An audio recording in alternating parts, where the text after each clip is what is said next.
एक छोटे से गांव में वीरैया एक किसान अपनी माँ और बेटी के साथ रहता था। वह एक आलसी और लापरवाह आदमी था।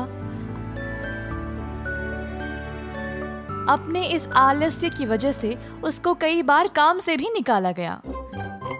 एक दिन खेत में टहलते समय उसने झाड़ियों में फंसा एक खरगोश को देखा।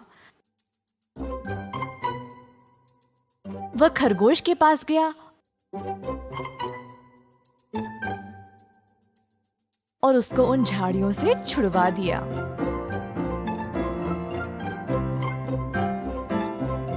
खरगोश अचानक से एक देवता के रूप में बदल गया,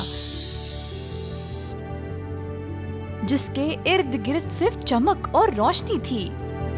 वीरैया, मुझे देखकर हैरान हो गए क्या? कई साल पहले एक साधु ने मुझे शाप दे दिया अपने गलतियों के लिए, और ये शाप तभी टूटने वाला था जब कोई मुझे सच्चे मन से मदद करे। और आज तुमने मुझे साधु के उस शाप से मुक्त कर दिया है।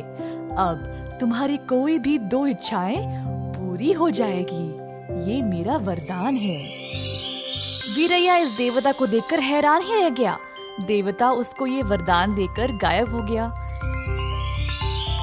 वीरैया सोच में पड़ गया कि उसका ये वरदान काम करेगा या नहीं।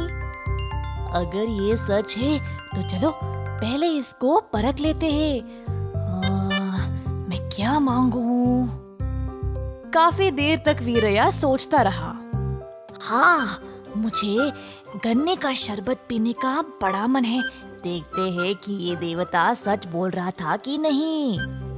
ऐसा सोचकर वीरैया ने अपनी आंखें बंद की और ये मांगा कि उसको 10 प्याले गन्ने का शरबत मिल जाए। तुरंत उसके सामने 10 प्याले ताजे गन्ने के शरबत प्रकट हो गए। खुशी से वह सब कुछ पी गया। वाह, इससे अच्छा शरबत मैंने कभी नहीं पिया है। तो ये वरदान काम कर रहा है। अब पहली इच्छा तो पूरी हो गई। अब दूसरी इच्छा मुझे सोच समझकर मांगना चाहिए। वीरैया ने अपना सारा काम काज छोड़ दिया और इसी बारे में दिन रात सोचता रहा। ना खाना पीना, ना सोना।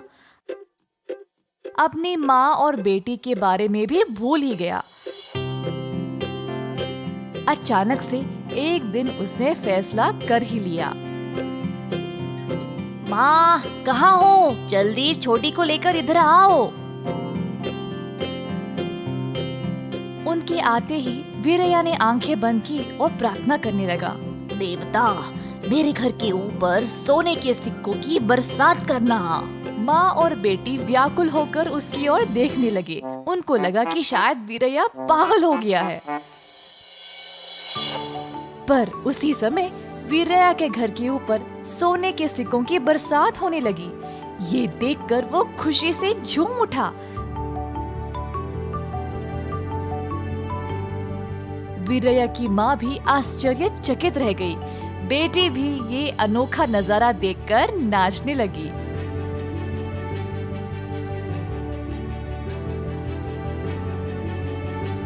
जल्द गांव के लोग उसके घर के बाहर जमा हो गए ये सोने की बरसात देखने के लिए। पूरा घर सोने से भरने के बाद बरसात खुद रुक गया। सब लोगों ने वीरैया की कहानी पर यकीन कर लिया। देखा आप सबने, अब मेरे पास घर भर कर सोना है। मुझे आप सब की तरह काम करने की कोई जरूरत नहीं। मैं जीवन भर खुशी से रह सकता हूँ। वीरैया की माँ ये सोचने लगी कि वह वीरैया पर तरस खाए या उस पर गुस्सा निकाले। सुनो वीरैया, मेहनत की कमाई में जो खुशी है वो और किसी में भी नहीं है बेटा। हाँ, अगर तुम बिना काम किए घर पर ही बैठे रहोगे तो और भी आलसी और बेकार बन जाओगे। तुम जैसा आदमी जो इतना लापरवाह है, उसको इतना बड़ा वरदान मिला और तुमने इस वरदान को ऐसे इस्तेमाल किया। अफसोस की बात है।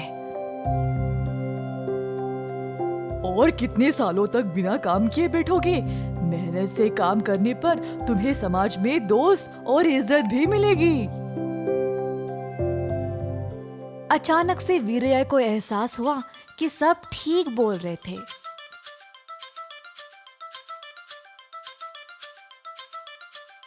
उसने समानता से सोने को गांव के हर एक घर में बांट दिया और थोड़ा सा अपनी बेटी के लिए भी रख दिया। उस दिन से उसने घर की और काम की जिम्मेदारी ले ली और मेहनत से काम करने लगा। इसके कारण जल्द वीरया ने समाज में अच्छा नाम कमा लिया और आदर प्राप्त किया। मेहनत की कमाई में जो संतुष्टि है वो मुफ्त के माल में नहीं है। एक बार थी एक लड़की कावेरी नामक। अपनी उम्र से भी ज्यादा जिम्मेदारियां उसके सर पर थी। वह अपने 2 छोटे बहनों का और एक छोटे भाई का ख्याल रखती थी। उनकी पढ़ाई और रोजी रोटी के लिए वह कठोर परिश्रम करके पैसे कमाती थी। भोरियां उठाती थी, सब्जी बेचती थी और ग्राम प्रधान के घर में भी खाना पकाती थी अधिक पैसे कमाने के लिए। हर रोज बाहर काम करके घर आकर अपने भाई बहनों के लिए खाना बनाकर घर के काम काज भी संभालती थी। छोटे भाई बहनों के घर आने के बाद थोड़ा समय उनके साथ खेलने में भी बिताती थी।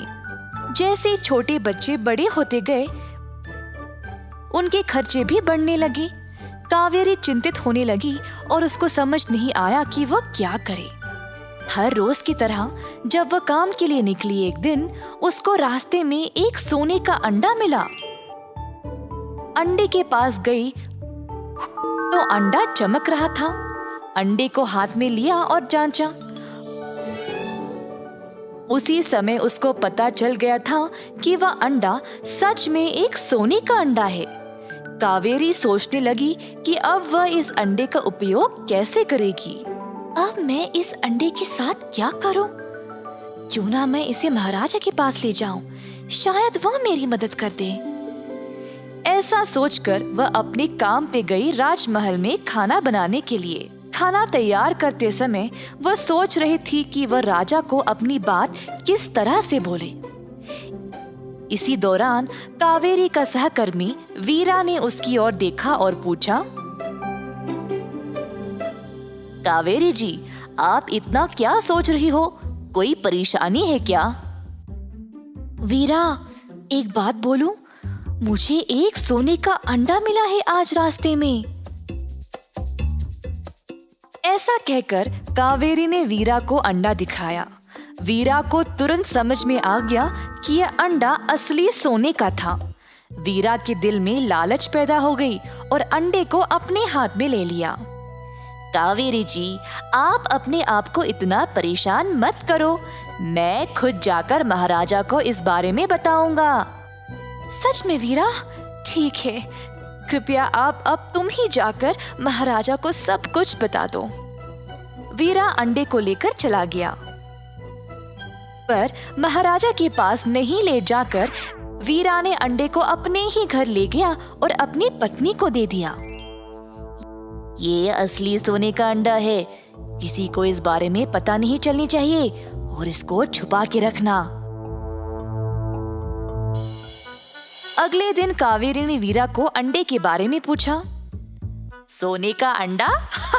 ऐसा मत बोला करो मेरी जान, लोग तुम पे हंसने लगेंगे। क्यों वीरा, तुम ऐसा क्यों बात कर रहे हो? तुमने महाराजा को सब कुछ बोला है या नहीं सोने के अंडे के बारे में? कौन से सोने के अंडे के बारे में? और मैं क्यों ऐसा कुछ बोलूंगा? क्या तुम तो ले गए थे ना मुझसे कल? दोनों की बहस चल रही थी जब महल के सैनिक वहां पर आए और उनको महाराजा के पास ले गए। क्या हुआ? तुम दोनों ऐसे बहस क्यों कर रहे थे? महाराजा, मुझे लगता है कावेरी सठिया गई है। पता नहीं किसी सोने के अंडे के बारे में बोली जा रही है और कहती है कि उसने मुझे दिया है। सोने का अंडा होता है क्या? ऐसा क्यों बोल रही हो कावेरी? महाराज, कल रास्ते में मुझे सच में एक असली सोने का अंडा मिला था। मैंने खुद देखा और मुझे पूरा विश्वास है कि वह असली सोने का था, और मैं उसको इधर ले आई आपको देने के लिए ताकि आप मेरी मदद कर सके। पर सीधा आपसे आकर बात करने से मैं थोड़ा डर रही थी, तो वीरा ने बोला कि वह खुद आपको देगा और सब बताएगा। परंतु वह अंडे को अपने साथ ही ले गया और आज ऐसे नाटक कर रहा है जैसे उसको कुछ पता ही नहीं। ठीक है, अभी के लिए तुम दोनों जाओ और अपना अपना काम करो। मैं इस समस्या का हल निकाल लूंगा। सबके निकलने के बाद महाराजा ने चुपके से अपने एक सैनिक को बुलाया। कावेरी और वीरा पर नजर रखना, इनकी हर चाल चलन को जांचना, और कुछ भी गड़बड़ लगे तो तुरंत मुझे बताना। महाराज के आदेश का पालन करके सैनिक उन दोनों पर नजर रखने लगा। सैनिक ने देखा कि कावेरी बहुत मेहनती लड़की थी जो कठोर परिश्रम करके अपने भाई और बहनों का ख्याल रखती थी। उनको पाठशाला भेजकर महल आती थी काम पे। ज्यादातर वह अपने भाई बहनों के बारे में सोचकर परेशान ही रहती थी।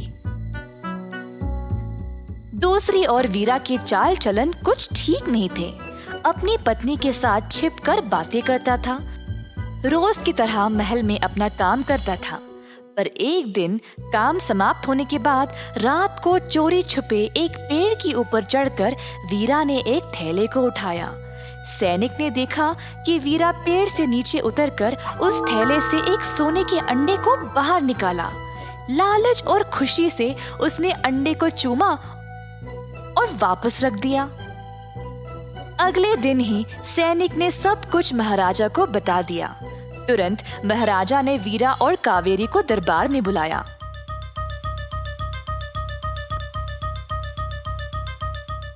कावेरी, तुमने सोने के अंडे को अपने लिए ही क्यों नहीं रखा?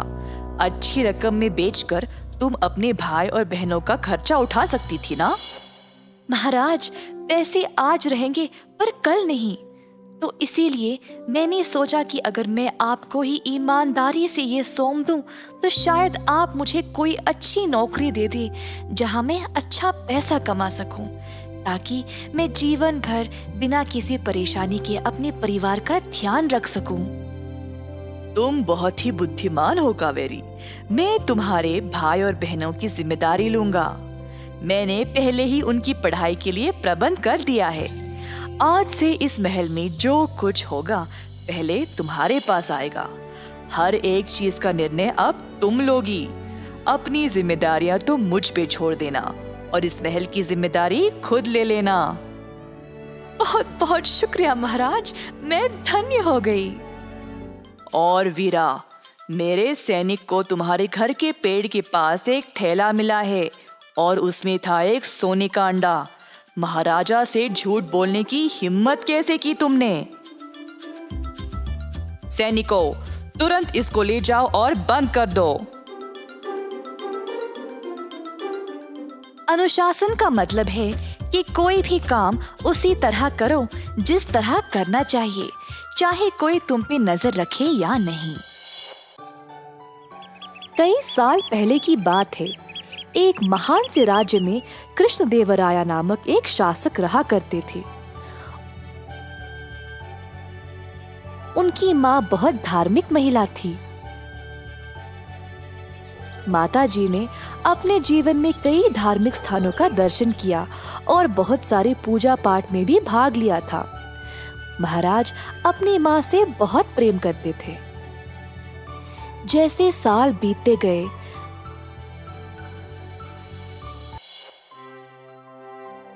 महाराज की माँ बीमार पड़ गई। महाराज ने राज्य के सबसे अच्छे चिकित्सकों को बुलाया,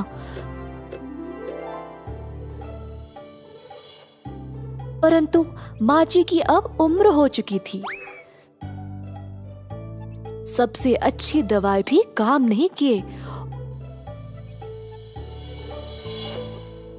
और अंत में वह चल बसी। महाराज कृष्णदेवराया अकेला महसूस करने लगे और अपनी माँ को बहुत याद करते थे। जब उनकी माँ बीमार थी तब वह अपने बेटे से आम खाने की मांग करती थी, परंतु आम का बंदोबस्त करने से पहले ही वह चल बसी। महाराज को ये बात और भी ज्यादा चुभने लगी कि वह अपनी माँ की आखिरी इच्छा पूरी नहीं कर पाए। आखिरकार समय आ गया था उनको इस संसार से विदा करने का। अंतिम संस्कार करने के लिए जो पुजारी आए थे वे माता जी की आखिरी इच्छा के बारे में जानकर उसका गलत फायदा उठाना चाहने लगे। महाराज, आपकी माता जी की आखिरी इच्छा मीठे आम खाने की थी जो अधूरी रह गई। अब उनकी आत्मा की शांति के लिए आपको कुछ सुनहरे आम दान में देना होगा। क्योंकि महाराज पहले से निराश थे, उनको लगा कि उन्हें इतना तो करना चाहिए। उनको पुजारियों पर अंधविश्वास था और बात मान ली।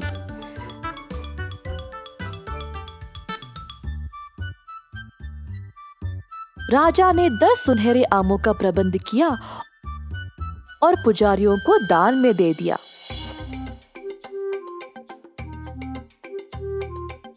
पुजारी बहुत खुश थे कि उनकी दुष्ट योजना काम कर गई। अंतिम संस्कार करके सोने के आम लेकर अपने अपने घर वापस चले गए। हालांकि महाराज के सेवक बुद्धिमान रामदास ने देखा कि क्या हुआ और राजा को दिए गए पुजारियों के तर्क को समझ नहीं पाया। पुजारियों के हाथ में सुनहरे आम कैसे एक मरे हुए इंसान की आत्मा को खुश कर सकता है? उसको पता था कि पुजारियों ने महाराज को बेवकूफ बनाया। रामदास ने उन सबको सबक सिखाना चाहा। कुछ दिनों बाद रामदास ने पुजारियों को अपने घर आमंत्रित किया।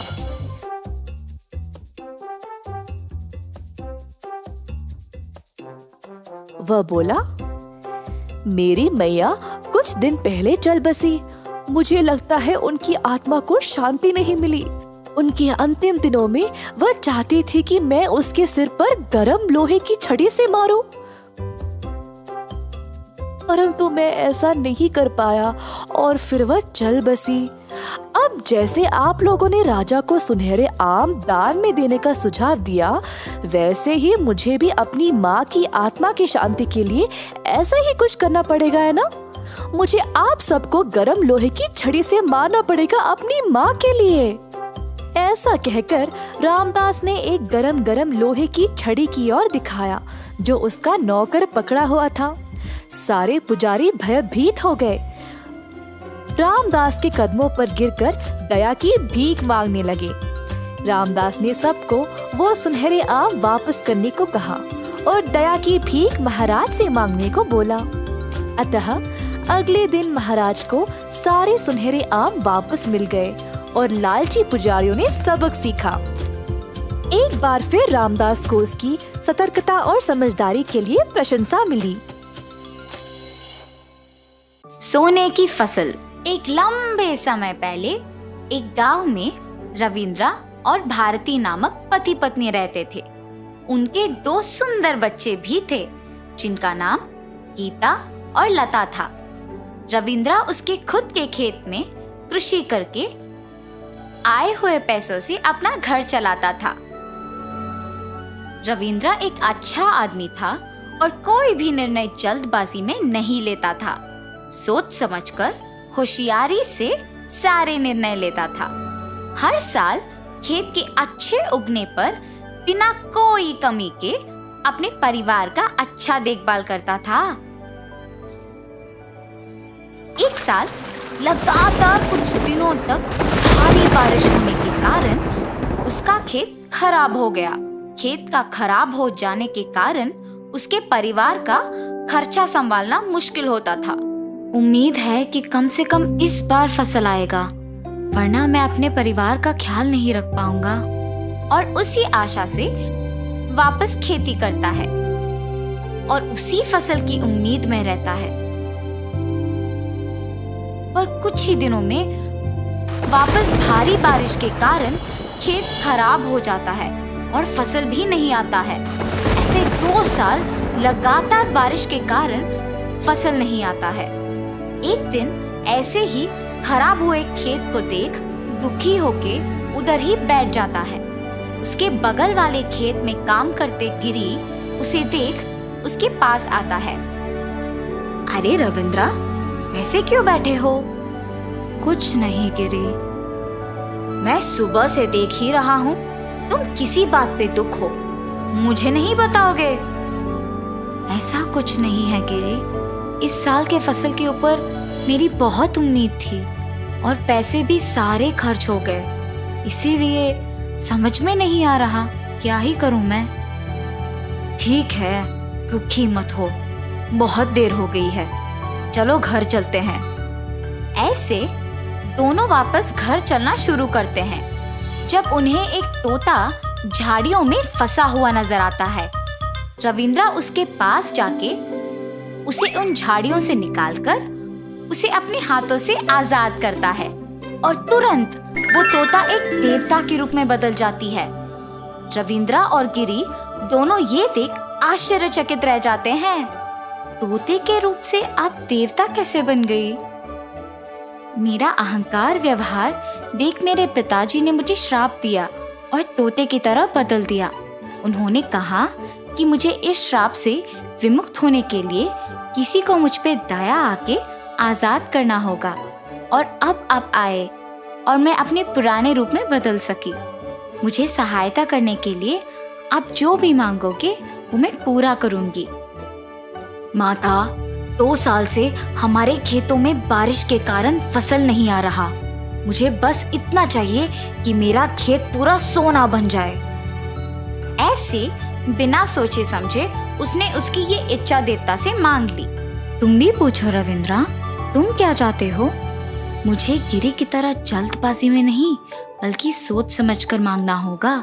मुझे सिर्फ इतना चाहिए कि मेरा खेत का फसल सोने की तरह अच्छा उगे, उससे मेरी सारी दुख दूर हो जाएंगे। तुम बिना कुछ बोले बस सोच में पड़ गए। भारी बारिश के कारण मेरा भी खेत खराब हो गया है और फसल नहीं आया। मुझे बस इतना चाहिए कि मेरा खेत का फसल सोने की तरह अच्छा उगे। मंजूर है, तुम दोनों की इच्छा पूरे किए जाएंगे। ऐसे कह के देवता वहां से गायब हो जाती है। रविंद्रा, चलो जाके देखते हैं कि देवता की बात सच हुआ कि नहीं। ठीक है, चलो गिरी। रविंद्रा और गिरी दोनों खेत देखने जाते हैं। दूर से गिरी को खेत चमकता हुआ नजर आता है और तुरंत गिरी अपने खेत को जाता है और देखता है कि उसका खेत पूरा सोने की तरह चमक रही है और वो देख वो बहुत खुश हो जाता है।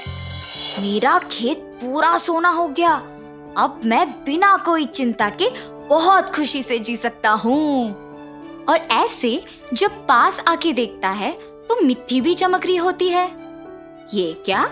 मिट्टी भी सोने की तरह चमक रही है और ऐसे मिट्टी को छू के देखने पर कड़ा होता है। कोशिश करने पर भी मिट्टी को मुट्ठी में पकड़ नहीं पाता है। मिट्टी इतना कड़ा क्यों है? इस मिट्टी में से क्या फसल को निकाल सकते हैं? रविंद्रा?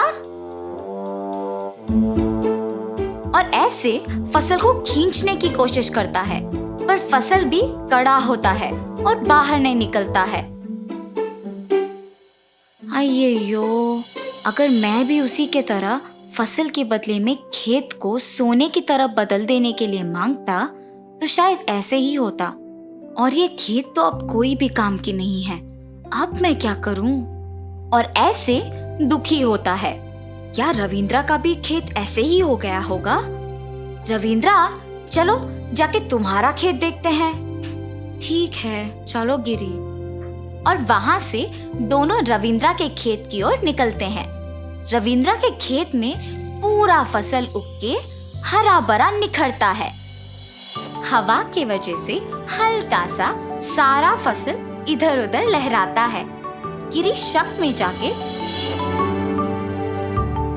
रविंद्रा के खेत में से फसल खींच के देखता है तो वो बहुत आसानी से आ जाता है और ये देख दुखी होके रविंद्रा के पास जाता है। गिरी, तुम मेरा खेत देख इतना दुखी क्यों हो? क्योंकि उस देवता ने मुझे धोखा दिया है। तुमने और मैंने एक ही चीज मांगी थी, पर मेरा खेत पूरा सोना बन गया और तुम्हारा खेत पूरा हरा भरा फसल के साथ निखर गया। ऐसे देवता को कोसते रहता है जब वो वापस प्रकट होती है। गिरी, तुम मुझे क्यों कोस रहे हो? तुमने यही कहा कि तुम्हें तुम्हारा खेत पूरा सोना होना चाहिए और मैंने वही किया। रविंद्रा ने ये कहा कि उसको उसकी खेत का फसल सोने की तरह उगना चाहिए और वही हुआ। ऐसे कहकर वहां से गायब हो जाती है। अरे रे, मेरे जल्दबाजी के वजह से ही ये सब हुआ है। ये सोच दुखी होता है। क्यों दुखी हो तुम गिरी? चिंता मत करो, मेरा फसल अच्छा आया है ना, उसको मुझे बेचने दो। जो पैसे मिलते हैं उसे हम आधा आधा बांटेंगे। रविंद्रा, अगर मैं तुम्हारी जगह होता तो बिल्कुल ऐसे नहीं करता। मैंने लालच में ठीक से सोच समझकर निर्णय नहीं लिया। तुम्हारी तरह फसल का अच्छा उगना मांगना था, मगर जल्दबाजी में मैंने सोने का खेत मांग लिया था। अब से मैं कभी भी जल्दबाजी में फैसला नहीं लूंगा। कुछ महीने बाद रविंद्रा का फसल उगता है और वो उसे बेचता है और रविंद्रा उसके वचन के अनुसार आधा पैसा गिरी को दे देता है। उससे वो दोनों खुशी खुशी जीते हैं। तो इस कहानी का नैतिक क्या है बच्चों? जल्दबाजी से फैसला लेना अच्छी बात नहीं होती। सोच समझकर फैसला लेना सही होता है। एक बार की बात है, एक गांव में एक पति पत्नी माहिर और शांति रहते थे।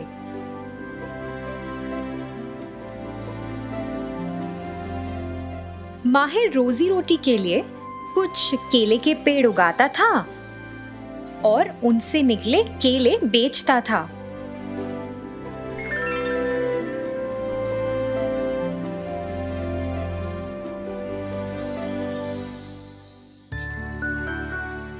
जिससे उसका घर बार चलता था। फिर एक दिन अचानक बहुत बारिश होने लगी। तूफान आने लगा जो बहुत भयानक था और ऐसा तूफान कुछ दिन तक रहा। कोई भी अपने घर से बाहर नहीं निकल पा रहा था। सबको अपने घर में ही रहना पड़ा।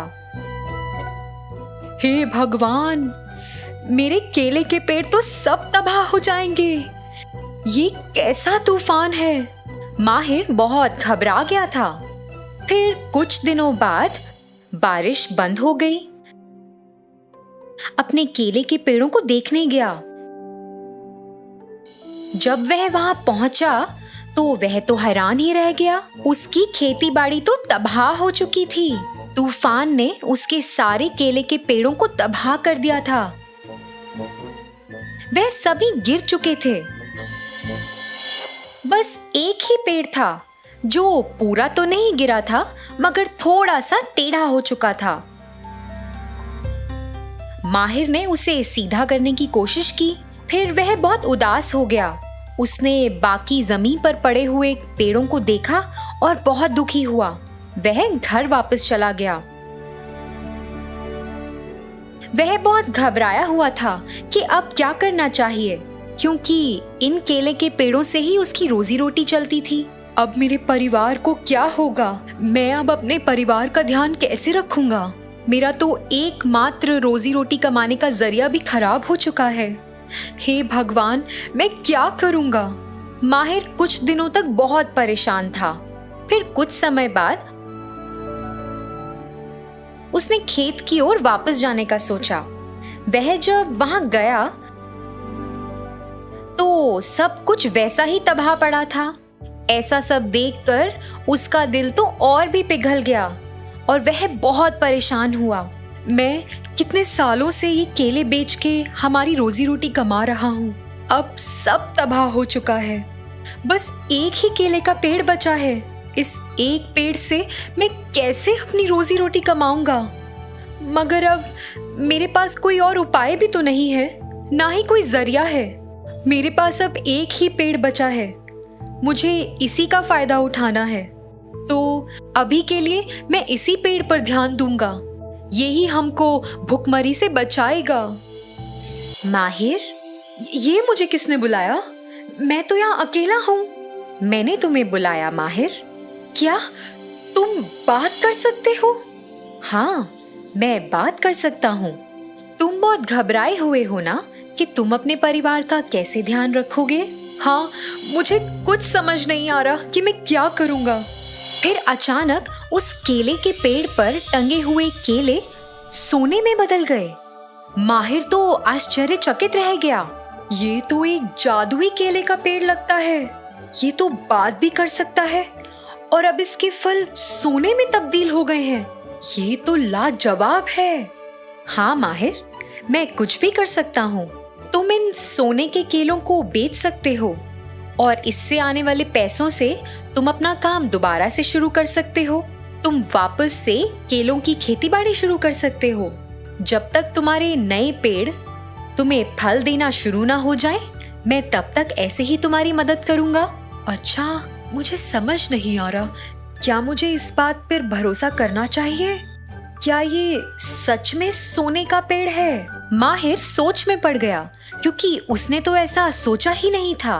माहिर, तुम मेरी बातों पर शक मत करो, तुम वैसा ही करो जैसा मैं कहता हूँ। माहिर एक सोने की दुकान में गया। वहां उसने सोने से बने केलों को बेच दिया। उसे काफी धन प्राप्त हुआ। उसने वह धन लिया और खुशी खुशी घर लौट आया। शांति, शांति, इधर आओ। जी मैं आ रही हूँ। क्या हुआ? वह तो खुशी से वहां खड़ा था। जी आप इतने खुश क्यों हैं?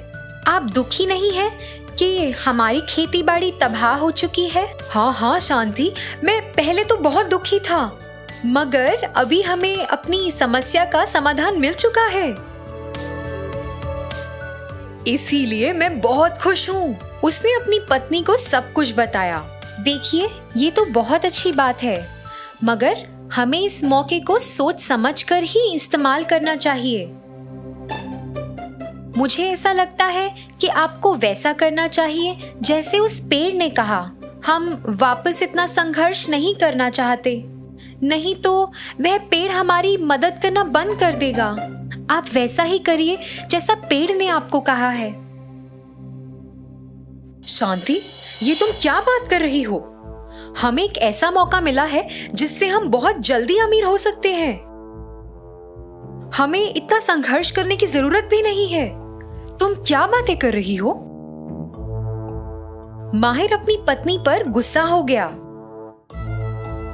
उसने सोचा कि अब वह सोने के फलों को बाहर जाकर बेचेगा और उसी से पैसे कमाएगा। उसने मेहनत करना बंद कर दिया। ऐसा कुछ दिनों तक चला।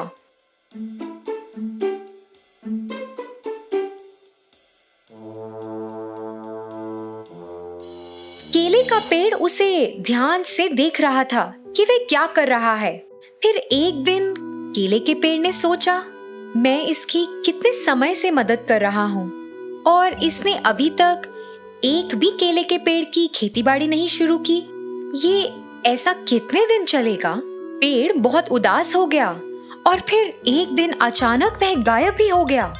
माहिर पेड़ के पास आया जिससे वह सोने के फल ले सके और उन्हें बाहर जाकर बेच सके, मगर पेड़ तो वहां था ही नहीं। अरे, ये पेड़ कहाँ चला गया? यही तो था, वह यही होता था। फिर अचानक पेड़ वहां वापस प्रकट हुआ। माहिर, मैं इतने समय से तुम्हारी मदद कर रहा था, ये सोचकर कि तुम अब अपना काम शुरू करोगे। तुमने अभी तक एक भी पेड़ की खेतीबाड़ी शुरू नहीं की। तुम तो संघर्ष करना चाहते ही नहीं, तुम तो बस पैसे कमाना चाहते हो। मैं पूरी जिंदगी ऐसा नहीं कर सकता। तुम्हें मौके का सोच समझकर फायदा उठाना चाहिए था। मैं अब तुम्हारी और मदद नहीं कर सकता हूँ माहिर। ऐसा कहने के बाद पेड़ वापस गायब हो गया। माहिर तो कुछ कर ही नहीं पाया और खाली हाथ अपने घर वापस लौट गया।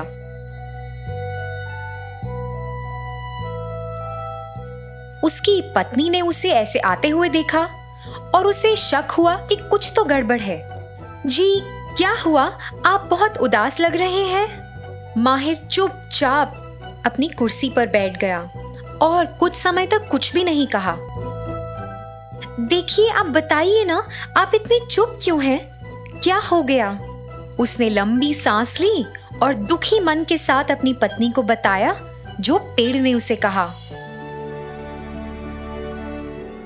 देखिए, मैं आपको कहती थी, उस पेड़ ने हमारी बहुत मदद की है। हमें इतना अच्छा मौका मिला था और आपने उसका सही ढंग से उपयोग नहीं किया। काश आप मेरी बात सुन लेते। अगर ऐसा होता तो आज हम इस स्थिति में नहीं होते। आप देखिए, हम कितनी मुसीबतों से जूझ रहे हैं। अब हम क्या करेंगे? दोनों पति पत्नी वापस गरीब हो गए। माहिर ने एक काम करना शुरू तो किया, मगर उसमें उसे बहुत संघर्ष करना पड़ा।